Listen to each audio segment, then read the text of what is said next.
Assalamualaikum warahmatullahi wabarakatuh. Berjumpa lagi dengan saya Novia Damayanti, calon guru penggerak angkatan 9 dari Kabupaten Aceh Tengah. Pada kesempatan kali ini, saya akan memaparkan hasil diskusi di ruang kolaborasi modul 1.4 tentang budaya positif. Perkenalkan, kami dari kelompok 2, ada saya sendiri Novia Damayanti dan rekan saya Ibu Muji Safitri SPD dan Bapak Suyatin SPD. Nah, kami akan membahas kasus yang berhubungan dengan budaya positif.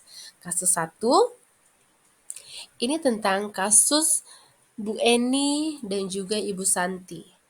Nah, Bu Eni adalah guru pengganti dari Ibu Santi, yaitu guru matematika di kelas 8. Dalam kasus di atas, langkah-langkah restitusi apa saja yang sudah dijalankan oleh Bu Santi? Yang pertama, validasi tindakan yang salah dan menanyakan keyakinan. Validasi tindakan yang salah terlihat dari kalimat tindakan tersebut boleh saja dilakukan bila mana mereka bersungguh-sungguh untuk meminta maaf. Apakah yang bisa kalian lakukan untuk mengganti rasa tidak dihormati Ibu Eni? Kami minta maaf Ibu. Lalu yang kedua, menanyakan keyakinan. Hal ini terlihat dari kalimat, apa yang akan kalian lakukan untuk memperbaiki masalah? Apakah ada gagasan? Kami mengakui perilaku kami tidak sesuai dengan keyakinan, Bu. Bagaimana kalau kami mengadakan diskusi kelompok dengan tema keyakinan kelas, terutama tentang sikap saling menghormati dan bagaimana penerapannya di sekolah?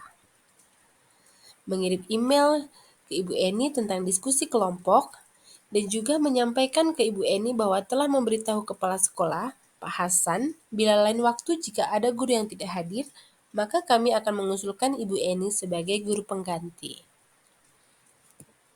Menurut Anda, apakah restitusi yang diusulkan Vivi dan Natalie sudah sesuai dengan pelanggaran yang telah dibuat? Apakah langkah-langkah restitusi yang telah diusulkan mereka? Restitusi yang diusulkan oleh Vivi dan Natalie sudah sesuai dengan pelanggaran yang telah dibuat. Yang telah dilakukan mereka, yang pertama, mengadakan diskusi kelompok dengan teman kelasnya dengan tema penerapan keyakinan kelas, lalu mengirim email ke Ibu Eni tentang gagasan mereka, dan memberitahu kepada kepala sekolah, Pak Hasan, bila lain waktu ada ketiadaan guru, maka mereka akan mengusulkan Ibu Eni sebagai guru pengganti. Dalam kasus di atas, posisi apakah yang telah diambil Ibu Eni dalam menangani Vivi dan Natalie? Posisi yang diambil oleh Ibu Santi adalah yang pertama, posisi pembuat merasa bersalah, dan yang kedua, posisi teman. Hal ini dapat terlihat dari ucapan, ayolah tugasnya dikerjakan, nanti ibu ditegur bapak kepala sekolah kalau kalian tidak mengerjakan tugas, kata Bu Eni. Lalu posisi teman terlihat dari kalimat Bu Eni yaitu, tolong bantu ibu ya. Jika Anda adalah Pak Hasan, bagaimana Anda menyikapi langkah yang ditempuh Ibu Santi? Langkah yang ditempuh oleh Ibu Santi sudah sangat baik. Namun sayangnya Ibu Santi belum melakukan langkah menstabilkan identitas. Kasus kedua. Kasus kedua ini berkaitan dengan kasus Sabrina yang terlambat dan terburu-buru sampai di sekolah.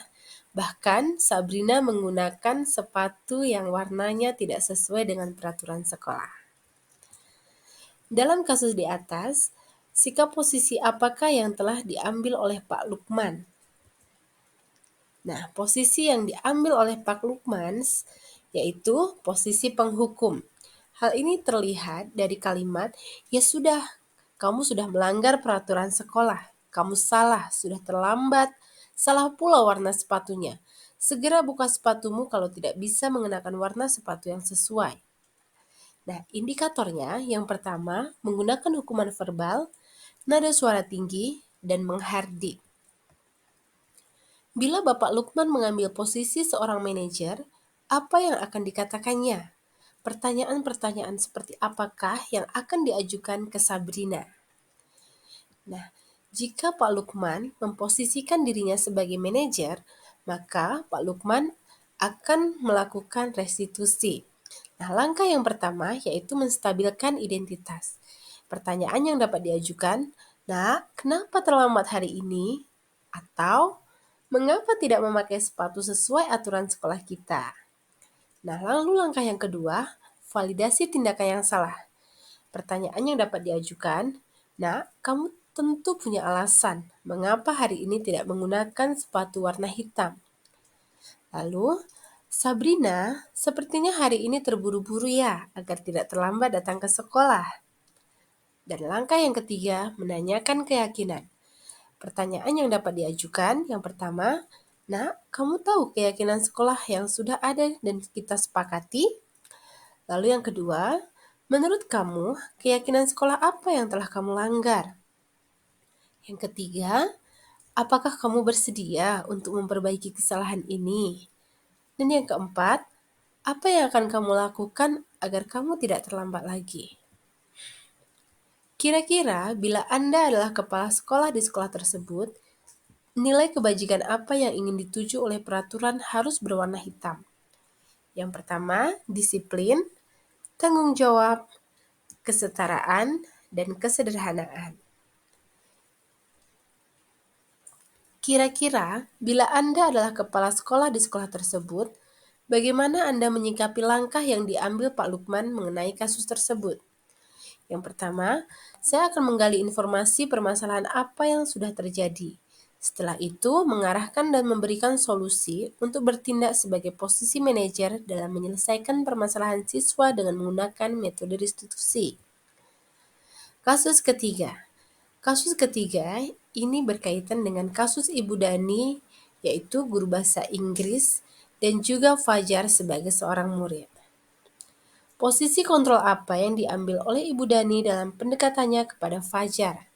Yang pertama, penghukum, teman, dan pembuat rasa bersalah.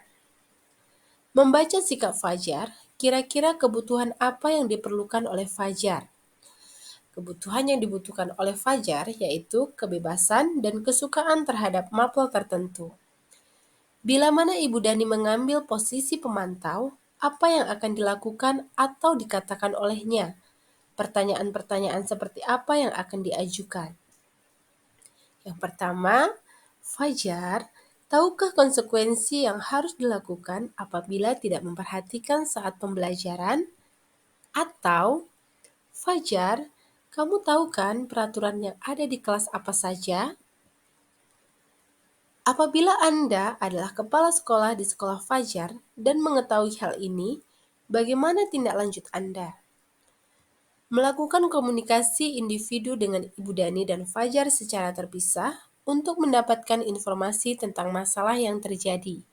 Kemudian bertindak sebagai manajer dalam menyelesaikan masalah antara Ibu Dani dan Fajar dengan menggunakan langkah-langkah restitusi.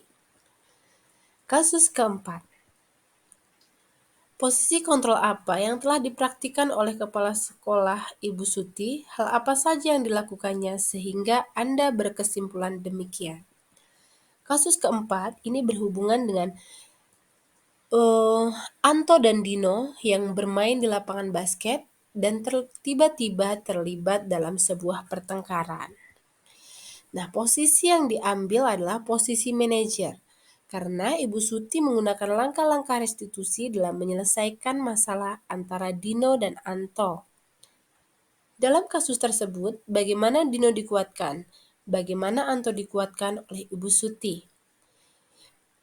Dino dikuatkan melalui kalimatnya, "Dino, membuat kesalahan adalah hal yang manusiawi, dan bahwa mempertahankan diri adalah hal yang penting. Apa yang akan kamu lakukan untuk menggantikan 3 kancing baju Anto yang terlepas?" Lalu penguatan untuk Anto, hal apa yang bisa dilakukan Dino untuk memperbaiki masalah? Kira-kira nilai-nilai kebajikan atau keyakinan sekolah apa yang dituju dalam kasus tersebut? Yang pertama, bertanggung jawab, saling menghargai, saling menghormati, peduli, dan mandiri. Terima kasih. Wassalamualaikum warahmatullahi wabarakatuh.